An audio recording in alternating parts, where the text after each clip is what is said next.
Thank you, Mr. President.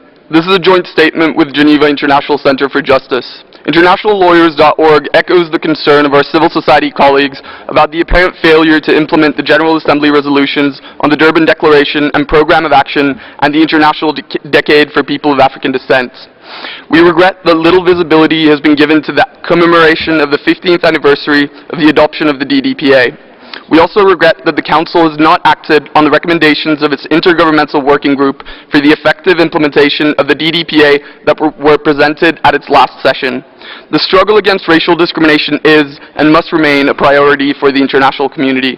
It is not merely an issue of individual acts of discrimination, but racial and other insidious forms of discrimination underlie some of the major problems in the world and obstruct constructive steps towards their resolution.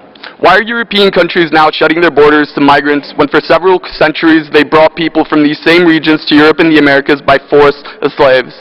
Why is the gap between Africa's social and economic development and that of Europe and the United States greater today than it was when 19% of Africans were living under colonialism or apartheid? Why does even this Council devote more resources to developed Western states while ignoring or downplaying concerns such as climate change that will have devastating effects for billions of people living in the developing countries?